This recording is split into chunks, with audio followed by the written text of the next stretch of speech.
And welcome back to the report. It is time to tackle a viewer question in our Genesis Science Q&A. This week's submission comes from TikTok, where Christian asks, I keep hearing about junk DNA. Is this actually junk, or does creation science have a different explanation for its function or origin? Thank you for the question, Christian. When it comes to junk DNA, it's a term that has been used for years.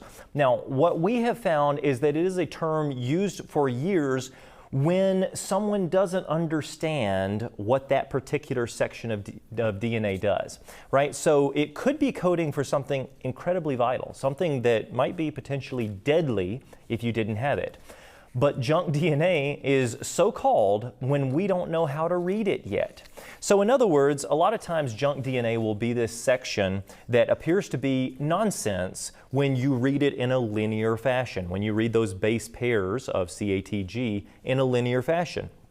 But DNA is not linear. What we might find is that there could be material that is written this way, material that is written on the other side of this page, and then if I were to fold this page just so in a three-dimensional manner, I could read the first few words off of the first page, and then it would just keep going onto the second page. In other words, what I'm saying is you have to think of DNA as this incredibly complex information language system that we still don't fully understand. Calling sections junk DNA that we don't understand is not good science. What it is it's halting scientific progress. If we spend our time trying to understand those sections of DNA, new medical breakthroughs might actually happen. So, when you hear the term junk DNA, what you should remember is that scientists still fully don't understand science.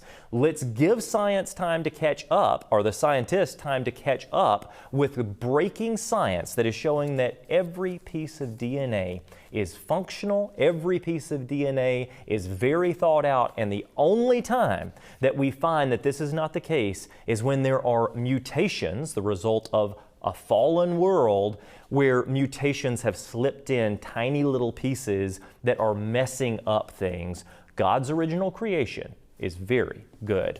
We love connecting with you, our viewers, so remember to keep these questions coming. You can share them with us on social media or via email at comments@genesissciencenetwork.com.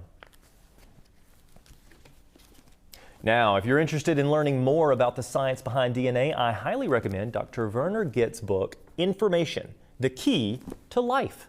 This book goes beyond typical creation versus evolution discussions, delving into the science of information itself. Dr. Gitt masterfully lays out important information and theory and its profound implications for understanding living systems. He unveils how the meticulously crafted coding within DNA and RNA strongly suggests a purposeful creator rather than some random process over long periods of time. Now, the book also dissects the limitations of materialistic explanations, think evolution, and offers compelling scientific logic for an alternate worldview. The Key to Life is not just a defense of creationism, it's a compelling exploration into the undeniable ingenuity of our Creator. You can pick up your copy at the Creation Superstore online by visiting creationsuperstore.com.